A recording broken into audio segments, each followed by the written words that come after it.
এই ঘটনা যারা ঘটিয়েছে ময়মনসিংহে, এটা যদি ব্যক্তিগত স্বার্থের কারণেই হয়, এই হিন্দু ছেলেটাকে বিদায় করে দেওয়া হয়, তাহলে কারাই ঘটনা ঘটিয়েছে, কারাই কাজ করেছে, তাদেরকে সে মুসলিম হোক, হুজুর হোক, আর যাই হোক না কেন, প্রত্যেকের দৃষ্টান্তমূলক শাস্তি আমরা দেখতে চাই। এটাই ফাইনাল কথা। মুসলমান কাজ করবে, নবীর নাম ভাঙিয়ে নিজেদের স্বার্থ রক্ষা করবে, আর মুসলমানদের ক্ষতি করবে, আমার দেশের ক্ষতি করবে, তাই জীবন থাকতে কোনোদিন হতে দেব না ইনশাআল্লাহ। আসসালামু আলাইকুম ওয়া রাহমাতুল্লাহি ওয়া বারাকাতুহু। প্রিয় দেশবাসী, আপনারা ইতিমধ্যেই ময়মনসিংহের একটি ঘটনা শুনেছেন, দেখেছেন, যে একটি হিন্দু ছেলেকে তারা পিটিয়ে আগুনে পুড়িয়ে তারা দুনিয়া থেকে বিদায় করে দিয়েছে। এবং এই বিষয়টি নিয়ে আমি কথা বলেছিলাম এবং বলেছিলাম যে আল্লাহ রাসূল সাল্লাল্লাহু আলাইহি সাল্লামকে কেউ গালি দিলে তার শাস্তি কি হতে পারে। কিন্তু পরবর্তীতে আমরা শুনলাম যে এই বিষয়টি এমনটা নয়, বরং এই বিষয়টি তাদের ব্যক্তিগত কোনো ক্ষোভের কারণে এই বিষয়টি তারা ঘটিয়েছে।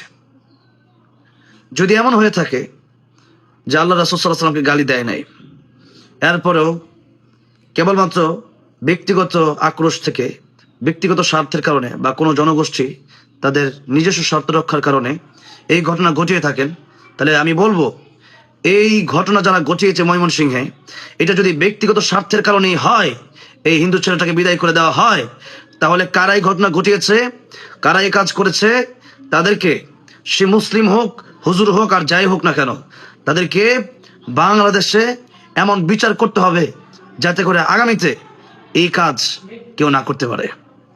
তাহলে আমি যে বললাম, এত পরিমাণে নিউজ হচ্ছে, এত বড় একটা ঘটনা রাস্তাঘাটে ঘটে গেল, এই রাস্তাঘাটে এত বড় ঘটনা ঘটার পরেও আমার সবচেয়ে বড় প্রশ্ন হলো প্রশাসন কোথায় ছিল, বা জনগণ এটা না জানার পরেও তারা এভাবে হামলা করতে পারে, এটা আমার ধারণাই ছিল না। প্রাণের নবী, রাহমাতুল আলামিন নবী, যাকে জীবনের চাইতে বেশি ভালোবাসি, ওয়াল্লাহি বিল্লাহি তাল্লাহি, সে আল্লাহর নবীর জন্য এই জীবন, আল্লাহ যদি হাজার হাজার জীবন দেন, এই হাজার হাজার জীবন হাসি মুখে দিয়ে দিতে পারি, কারণ আমার নবী আমার জীবনের চাইতে বেশি প্রিয়। সুতরাং নবীর ক্ষেত্রে উল্টাপাল্টা কথা বললে কোনো ছাড় যেমন হবে না, আবার আমার নবীকে, আমার নবীর নাম ভাঙ্গিয়ে নিজের স্বার্থ হাসিল করবে এমন লোককেও বাংলার জমিনে ছাড় দেওয়া হবে না। সে মুসলমান নামধারী হতে পারে। এর দৃষ্টান্তমূলক শাস্তি আমরা চাই, যদি ব্যক্তিগত অথবা যদি কোনো জনগোষ্ঠীর স্বার্থ রক্ষা থাকে এখানে, তাহলে আমরা এর কঠোর শাস্তির দাবি জানাচ্ছি। আমি হিন্দু বিরোধী নই, আমি খ্রিস্টান বিরোধী নই, আমি ইহুদি বিরোধী নয়, সেই জায়গায় যে তাদেরকে আমরা শেষ করে দেব এমনটা আমরা নই। অনেকেই মনে করেন যে মুসলিম তারা শুধু উগ্র, বা তারা আমাদের অন্য ধর্মের প্রতি খুব বিষয়টা এমন নয়। বাংলাদেশ সহ পৃথিবীর অনেক দেশের বিভিন্ন ধর্মাবলম্বী মানুষদের সাথে আমাদের পরিচয় আছে, দেখা হয়, কথা হয়, সাক্ষাৎ হয়। এমনকি তাদের সাথে আমাদের বিশেষ করে বিভিন্ন ক্ষেত্রে, ব্যবসায়িক ক্ষেত্রে, রাজনৈতিক ক্ষেত্রে সম্পর্ক থাকতেই পারে।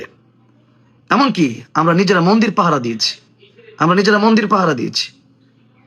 যদি ভারতেও এমন ঘটনা ঘটে যে হিন্দুরা মুসলিমদের উপর আক্রমণ করে, আবার বাংলাদেশ যদি এরকমই হয়ে থাকে যে মুসলমানরা হিন্দুর উপর আক্রমণ করে, সে প্রকৃত মুসলমান হতে পারে না যদি স্বার্থ রক্ষার জন্য করে। সেই জন্য আমরা বলতে চাই যে বাংলাদেশে ইদানিং একটা অন্যরকম সময় চলছে। আপনারা জানেন ওসমান হাদি ভাই চলে গেছে। এই সময় এই ঘটনা, আমার তো মনে হচ্ছে যে এই ঘটনা কারো আগে থেকে পরিকল্পিতভাবে ঘটনা হয়েছে, যদি সে নবীকে গালি নাই দিয়ে থাকে। এমন যদি হয়, দেখা গেছে যে ওসমান হাদি ভাই সে চলে গেছে, তার ঘটনা ধামাচ চাপা দেওয়ার জন্য, এমনটা হতে পারে। তো সেটা বাংলাদেশ থেকে হতে পারে, ভারত থেকে হতে পারে। কিন্তু এমনটা যদি হয়ে থাকে যে নিজস্ব স্বার্থ রক্ষা অথবা কোনো জনগোষ্ঠীর স্বার্থ রক্ষা যদি এরকম হয়ে থাকে, আবারও বলছি, তাহলে সে মুসলমান না কোন ধর্মে সেটা দেখতে চাই না। প্রত্যেকের দৃষ্টান্তমূলক শাস্তি আমরা দেখতে চাই, এটাই ফাইনাল কথা। মুসলমান কাজ করবে, নবীর নাম ভাঙিয়ে নিজেদের স্বার্থ রক্ষা করবে, আর মুসলমানদের ক্ষতি করবে, আমার দেশের ক্ষতি করবে, তাই জীবন থাকতে কোনোদিন হতে দেব না ইনশাআল্লাহ।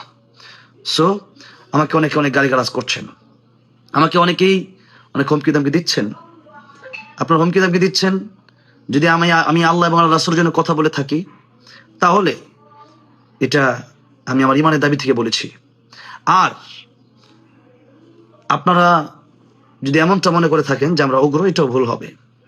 কারণ কাউকে আমরা মেরে ফেলবো, কাউকে শেষ করে দেব অন্যায়ভাবে নিজের স্বার্থ রক্ষার জন্য হতে পারে না। মান হাব্বা লিল্লাহি ওয়া আবগাদা লিল্লাহ ওয়া আতা লিল্লাহি ওয়া মানা লিল্লাহ ফাকাদ ইসতাকমালাল ঈমান। আমাদের ভালোবাসা, আমাদের ঘৃণা, আমাদের সব কাজগুলো আল্লাহর জন্য, আমাদের কাজগুলো আল্লাহর জন্য, দ্বীনের জন্য যেন হয়, আমরা সবার জন্য হয়, আমরা দোয়া করছি।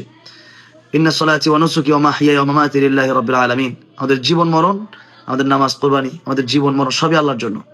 সুতরাং আল্লাহ আমাদেরকে সৃষ্টি করেছেন, আল্লাহ রাব্বুল আলামিন আমাদেরকে বলেছেন কুলু লিন-নাসি হুসনা। লিন-নাস বলা হয়েছে, লিল মুসলিমিন বলা হয় নাই, লিল মুমিনিন বলা হয় নাই, লিন-নাস কুলু লিন-নাসি হুসনা। মানুষের সঙ্গে হাসি মুখে কথা বলে এটাও সৎকার সওয়াব হয়। আল্লাহ রাসূল সাল্লাল্লাহু আলাইহি সাল্লাম উনি তো ওনাকে কাফেররা কষ্ট দিয়েছে, এরপরও কাফেরদের সাথে রাসূল সাল্লাল্লাহু আলাইহি সাল্লাম অত্যন্ত ভালো ব্যবহার করতেন। মেহমান হয়েছে রাসূল সাল্লাল্লাহু আলাইহি সাল্লামের কাফের বেঈমানেরাও, রাসূল সাল্লাল্লাহু আলাইহি সাল্লাম মেহমানদারি করিয়েছেন। তো সেই জন্য আমরা এই বিষয়টাকে আমরা বলবো প্রত্যেকটা থানা থেকে তদন্ত করা হোক, তদন্ত করা হোক।